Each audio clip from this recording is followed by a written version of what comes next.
ऐतिहासिक दर्भावती नगर डभोई तालुकाમાં આવતું કાયાવરોહણ ગુજરાતનું મિની કાશી ગણવામાં આવે છે। મહાશિવરાત્રિના પાવન અવસરે ડભોઈના કાયાવરોહણ ખાતે આવેલ ભગવાન લકુલીશ મહાદેવ કે જે પૌરાણિક દંતકથા મુજબ ભગવાન શિવે કાયામાં અવરોહણ કર્યું હતું, ત્યારથી જ આ ભૂમિને કાયા અવરોહણ તરીકે પ્રસિદ્ધિ મળી છે। ઋષિમુનિઓ દ્વારા પણ આ પાવન ધરા ઉપર અનેક તપ કરવામાં આવ્યા હતા। મંદિર પરિસરમાં એકવાર મહામૃત્યુંજય મંત્ર જાપ કરવાથી 1 લાખ વાર મંત્ર જપ કર્યાનું પુણ્ય મળતું હોય એ ભૂમિ પર મહાશિવરાત્રિની ઉજવણી માટે મોટી સંખ્યામાં ભક્તોનું મહેરામણ ઉમટી પડ્યું હતું।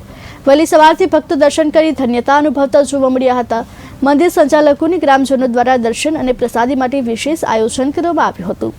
આ શિવરાત્રિનો વિશાળ મેળો પણ ભરાયો હતો અને સંધ્યા સમયે ભગવાન પરિવાર સાથે નગરચર્યા બેન અને ડીજેના તાલ સાથે નીકળ્યા હતા। શિવજીની સવારીનું ભક્તો દ્વારા સુંદર આયોજન કરવામાં આવ્યું હતું। પાવન ધરા પર દર્શન કરી ભક્તોએ ધન્યતા અનુભવી હતી।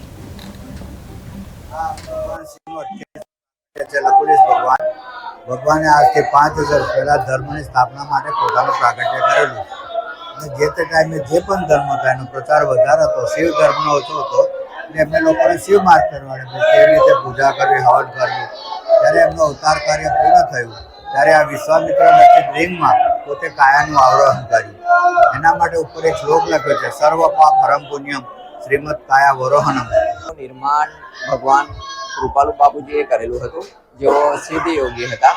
અહીંયા જ્યારે એમની યોગિક પરંપરામાં જ્યારે આ તીર્થક્ષેત્રમાં દર્શન કરવા આવ્યા ત્યારે સૌપ્રથમ આ લિંગના એમને દર્શન કર્યા। ત્યારથી જ એ દિવસે ભગવાન શિવે એમને દર્શન આપીને આ તીર્થનો ઉદ્ધાર કરવાનો આદેશ આપ્યો હતો।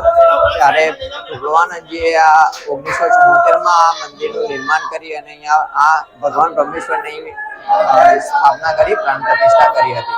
ऐतिहासिक दर्भावती नगरीમાં ઘણા પૌરાણિક શિવ મંદિરો આવેલા છે, જેમાં કરનાળી ક્ષેત્રે કુબેર બંધારી દાદાનું મંદિર છે, ડભોઈમાં વાઘનાથ મહાદેવનું મંદિર છે, એવું જ કારવણ ક્ષેત્રની અંદર લકુલીશ મહાદેવનું મંદિર આવેલું છે। આ લકુલીશ મહાદેવના મંદિરમાં પરંપરાગત રીતે મહાશિવરાત્રિનો બેરો ભરાતો હોય છે। અમે આજે સૌ સપરિવાર સાથે લકુલીશ મહાદેવના મંદિરમાં દાદાના દર્શનાર્થે